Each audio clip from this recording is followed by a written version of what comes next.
For the first time, the battleship Missouri lobbed 2,000-pound shells from its 16-inch guns onto Iraqi bunkers in Kuwait. And that translates to about 18,000 pounds of ordnance that went in on some command and control bunkers. We confirmed that those bunkers were destroyed. Aircraft that were once attacking airfields in Iraq are now attacking troops in Kuwait. The flight time is shorter, and that translates to more missions, 2,700 over the last 24 hours, some of them quite successful, as when Marine Harriers attacked a column of tanks. They attacked them with rockite bombs, a total of 24 bombs, and the results from the initial pilot reports are 25 Iraqi tanks destroyed or at least burning. Allied operations are beginning to have a snowball effect. The destruction of Iraq's missile-carrying patrol boats makes it safer to bring the battleship's guns in range of Kuwait. The dismantling of Iraq's air defenses makes it easier for pilots to drop bombs with greater accuracy. Some units in the Iraqi army are reported to have been reduced to between 50 and 75% of their former effectiveness.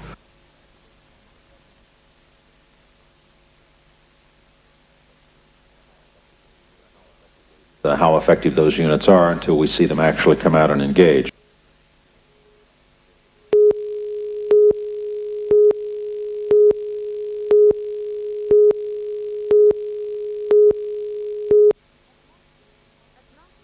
At last week's mass meeting at Toronto, 3,000 ELCOM miners overwhelmingly condemned Mrs Greiner's appointment to the 8-member board. But today, while meeting with members of Newcastle's ethnic community, Mrs Greiner appeared oblivious to that strength of feeling, saying her new position has been widely accepted. Certainly the response has been very positive, and some of the leading papers in Sydney came out in favour of my appointment, and I hope that the rest of the community will be able to join them in that approach. Knowing that claims of nepotism would obviously arise from the appointment, Mrs Greiner says she thought long and hard before accepting the $24,000 a year job. I took that up with the Minister, obviously, and considered the appointment very carefully. Mrs Greiner says she brings to the board valuable ties with the community as well as a female voice in decision-making.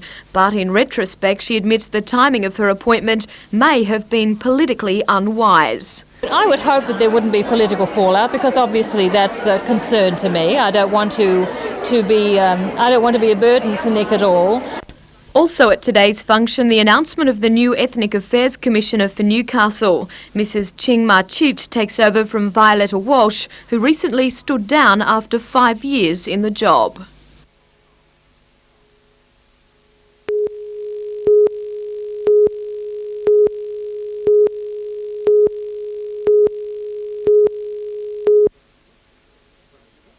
From a distance, it looked like just another day on the bowling green, but closer inspection revealed it was a very special occasion indeed. The Central Coast's oldest active bowler was celebrating her 100th birthday, and in Vicky Vickeray's case, the emphasis is definitely on the active. I play outside only once a week now, and I play down the entrance one night a week. One night a week here at the RSL, and indoor bowls on a Thursday morning. A founding member, Vicky has played at the Tuggerah Lakes Club for the past 29 years. She says she'll eventually give up, but not until she's quite a bit older. And with a game like this, there's certainly no rush. The darling of the bowling green is also the envy of the district. She is greatly admired, and we think she's absolutely marvellous. We all want to know her recipe. But according to Vicky, there's no secret to a healthy, active life. I just live all on good, plain food, diet, look after myself. I do everything for myself.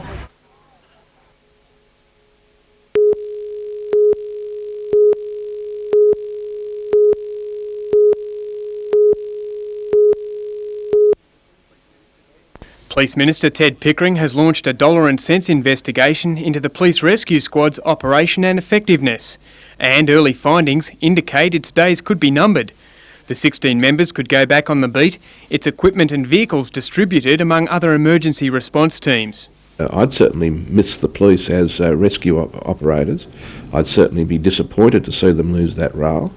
And I don't know to what degree of efficiency other groups would be available to take over from them. The ambulance and fire brigade both have varying degrees of rescue responsibility, but neither would comment on the move to close down the police squad. The Minister's office maintains it's not a cost-cutting move that would deprive Newcastle of vital emergency services. However, it appears little thought has gone into an alternative. A spokesman for the Minister said SES volunteers could take over the police role, but he obviously hadn't spoken to the SES. We're not trained to carry out that primary rescue role. We are a group of amateurs or volunteers that are called in to assist when necessary. We're not equipped or trained in Newcastle to do the road rescue and the major rescue that the police rescue group has done. The outcome of the Minister's investigation will be known by the 1st of June.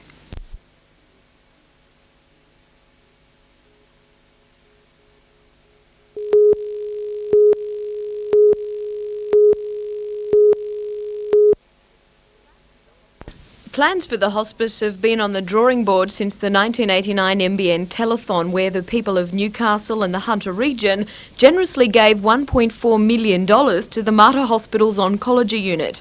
Today, the state government announced the successful tender for the project, which, when completed, will cost almost $4 million, the balance of which will be made up by the government.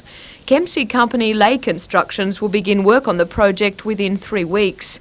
Situated in the western corner of the hospital grounds, the hospice will offer care and a friendly, homely atmosphere to around 400 terminally ill patients a year. It's hoped the facility will be completed by early next year.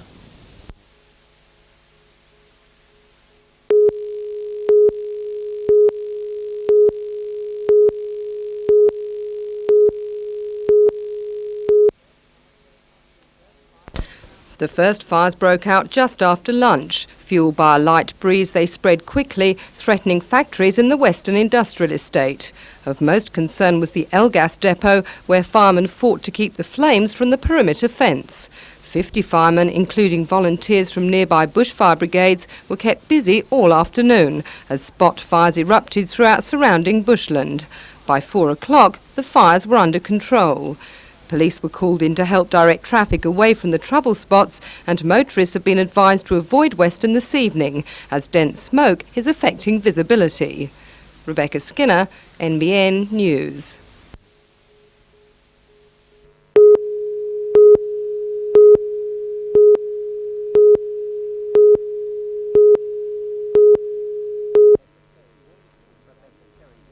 Professor Terry Wall spent today searching for flaws in the Newcastle submission.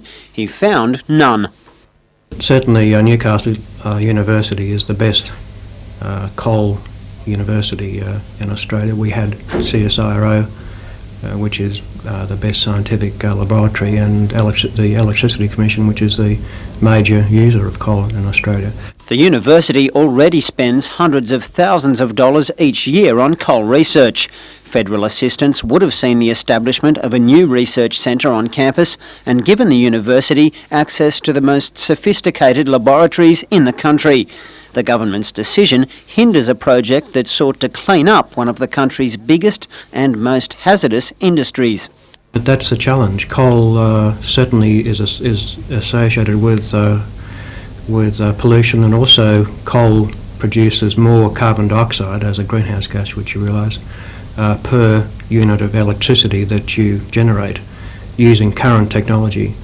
And with coal technology continuing to move forwards overseas, there are fears Australia could be left behind. Internationally, there is substantial work going on in this area, and Australia has lagged. We are well up in conventional coal burning technology and coal utilisation technology, but not advanced technology. Those behind the submission are now hoping it will win approval in a proposed second round of grants scheduled for 1992. Bruce Mackenzie, NBN News.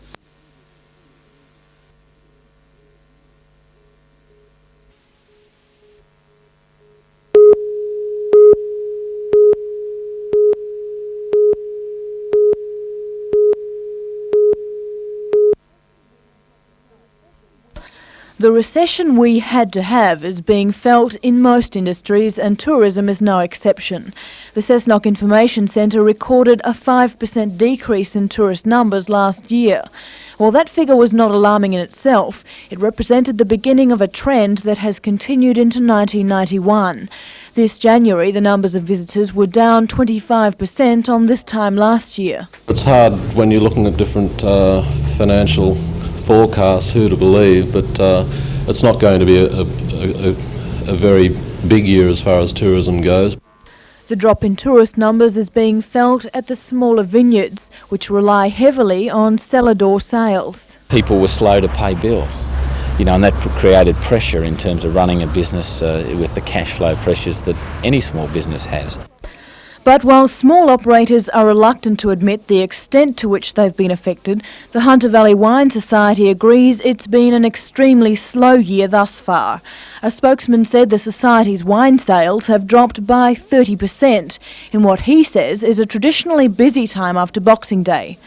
Tourist operators are now being forced to adopt new strategies to see them through the tough times.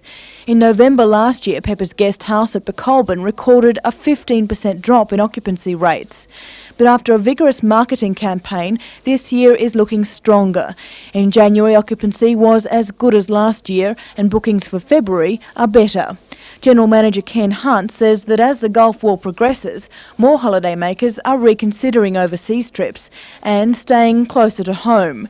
That may, in the long run, prove a blessing for the local tourist industry.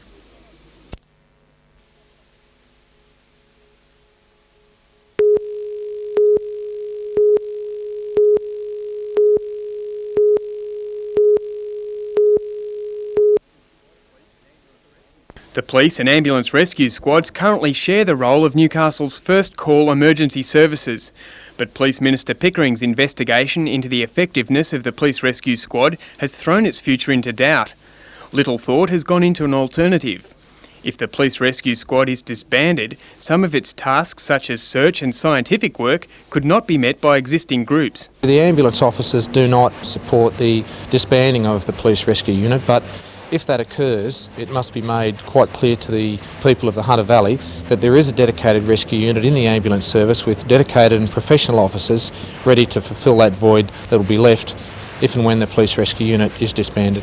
The ambulance rescue squad claims it is better prepared and equipped than any other service to take over the rescue work. The ambulance service assuredly is the most proficient one to undertake rescue. Okay.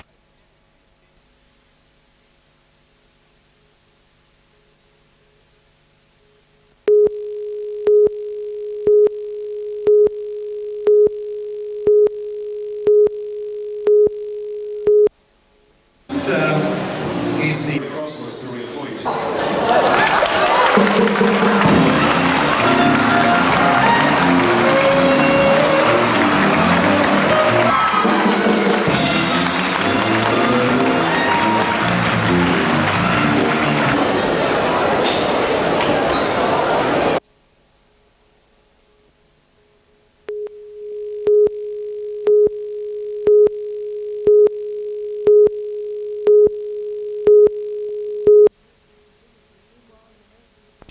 Meanwhile, an American civilian working at Turkey's Incirlik air base, from where the US bombers launched strikes against Iraq, was shot dead by a gunman overnight. In the Gulf, the US battleship Wisconsin fired its huge guns for the first time in action since the Korean War. The US is claiming it hit an Iraqi artillery battery. United States military leaders say they may attack civilian facilities which Iraq is using for warfare. Senior sources say Iraq is placing anti-aircraft batteries on the roofs of civilian buildings in what appears to be deliberate policy. Away from the Gulf, police in London say the IRA is responsible for last night's mortar attack on number 10 Downing Street. The attack shattered windows as the British Prime Minister John Major was chairing a meeting of his war cabinet.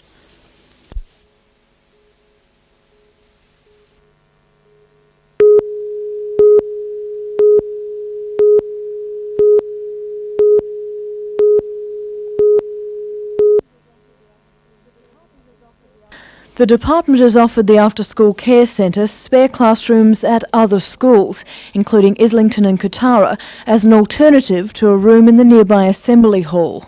I did suggest last year to the daycare committee that these would be made available to them if they wish to relocate their daycare unit. Now, I appreciate this causes a problem for them, but certainly there would be continuity of the classrooms in 2 of the schools for at least 4 or 5 years. But parents and staff say the proposal presents more problems than it solves. I find this a ridiculous situation. If those schools needed a childcare centre, they would have established one by now. The reason for this childcare centre at Hamilton South School were the parents needed the centre and they established the centre 6 years ago to service the need in this school.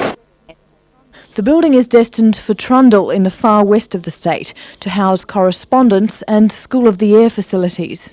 Our rules are that the multiples will be used for kids who are being educated between the hours of 9 and 3:30, and in the main, when this is only emergency accommodation. And in a statement this afternoon, the Education Department's Regional Director of Administration, Mark Edzer, said the non-negotiable position of the daycare group is selfish, and the actions of the union is a thankless response to the needs of others following the generous support of other regions in the aftermath of the earthquake. That union action includes a ban which has stopped the transportation of the building since the Christmas holidays. And the conflict looks set to continue this weekend, when unions are expected to carry out their threat to rebuild the room to its foundations so it can be reopened.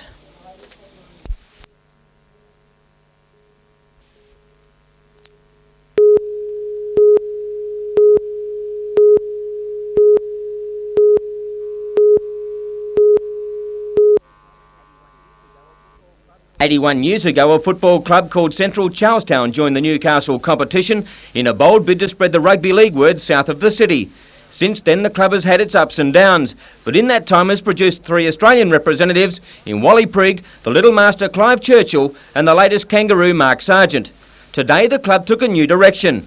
Newcastle manager of Brambles, Mark Apthorpe, announced a 1-year sponsorship deal believed to be worth $25,000 to foster the entire club. Also, Central will now be known as the Charlestown Brambles Butcher Boys, and the field's name changes from St John Oval to Brambles Field. The innovative package is more than just a donation for a former Central lad. That's colossal, yeah. I mean, we got the sponsorship, obviously, to get the most out of it for business, but it gives me a bit of personal pleasure as well.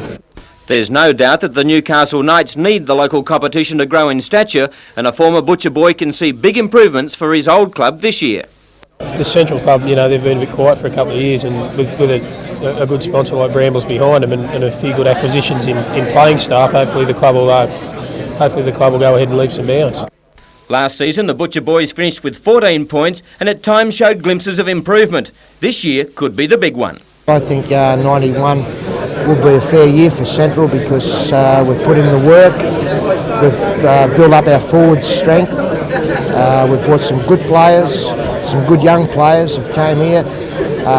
Paul Hill, an experienced player, played in 4 or 5 grand finals. He's here with us. And our backs are still the same from last year. We've lost none of those players. And I think 91 will be a good year.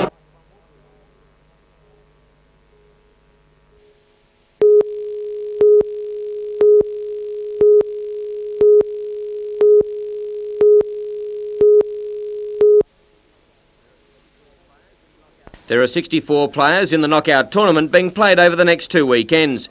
The winner will collect $2,000 plus a handsome trophy.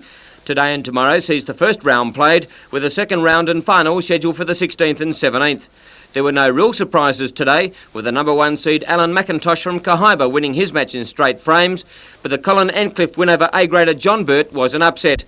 Wally Evans was in brilliant touch during his match, and he had the highest break of the day with 44 while on his way to a comfortable victory. Outdoors at the Nobby Surf Club Open Carnival, 25 clubs from Port Macquarie to the Central Coast contested a 54 event program in conditions that made for interesting competition. Officials were delighted with the number of spectators and pointed to last weekend's successful Trans-Tasman test at Merewether for the increase in interest. In the Open Ironman, Greg Kelly proved that age is no barrier to a top performance, and he outswam, out-paddled and outrun many of the competitors who were years younger. Chasing Kelly home was Merewether competitor Scott Mason, who was first out of the water after the swim leg, but Kelly was too strong overall. The boats had their ups and downs on a day of tricky swell conditions, and more than one oarsman ended up in the surf instead of in the boat. But it was a local victory in the open boat, the Newcastle branch winning that race from the Woolgoolga crew and then Redhead. The under-18 Ironman was won by Drew Blatchford from Swansea Belmont, with Ty Dowker from Fingal Bay in second place. The March Pass was won by Redhead from Merriweather, and overall the Swansea Belmont Club triumphed with 102 points from Redhead 65 and Fingal Bay 27.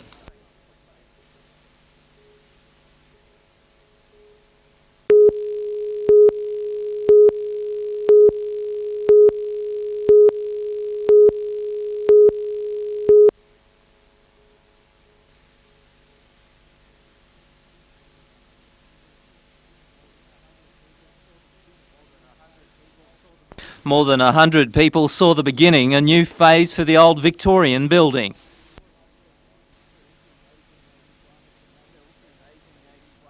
Built in 1881 as the manager's residence for the Newcastle Wallsend Coal Company, it was sold to the United Protestant Association in 1944 and converted to a home for destitute boys.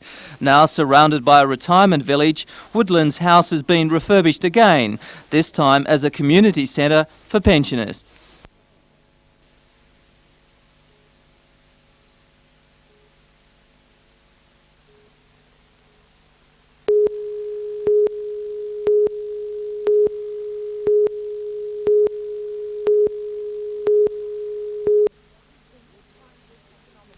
In these times of economic downturn, the Horizons Club Resort is one of few tourist developments to make it off the drawing board.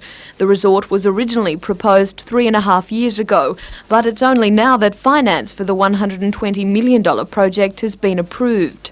The company behind the development is a Japanese group called Australia NID. This is their first major investment in Australia. The development off Salamander Way will be built in 2 stages. The first will include a 100-room 5-star hotel, 30 condominiums, 78 residential blocks of land and 31 villas overlooking an 18-hole championship golf course. Well, the golf course that will be a first-class international standard championship course. It'll probably be one of the best courses in Australia. As you can see around it's a sandy soil, etc., and a great base for an international golf course. When completed at the end of 1992, another 87 hectares will be developed nearby. Stage 2 will be a further 9-hole golf course, a country club, an equestrian centre, and a further 130 golf course villas. Much work and research has gone into promoting the development as a world-class recreational and residential resort aimed specifically at the Japanese market. Jodie McKay, NBN News.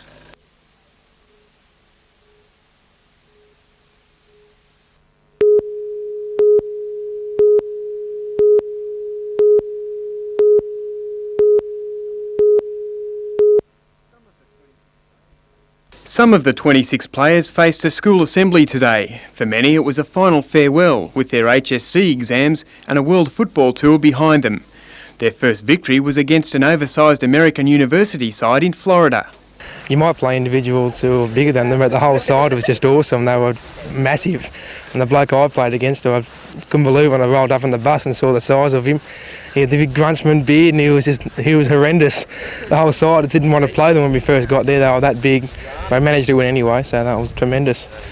The team began collecting trophies when it crossed the Atlantic to the home of rugby, playing English private schools and a Welsh team in sub-zero temperatures. They clawed an 18-12 win from the Newcastle-on-Tyne first 15 after being behind at half-time. A highlight was seeing the national Australian schoolboys team defeat England at Twickenham. And I've seen the Aussie boys win. It was good. Gave all the other English lads a bit of a razz. It was great. The tour was hailed as a success by players and organisers, with the hope it can be the first of many. The boys came from very diverse backgrounds. Some of them hadn't played union before. In fact, some of them are very strong soccer boys. But the further they got on the tour and the closer they banded together, the more they trained together, made it a very strong combination by the time we were finished. It's the way that everyone got on together. You know, it was just such a great tour. You just had so much fun. It wasn't really a bad time the whole time we were over there.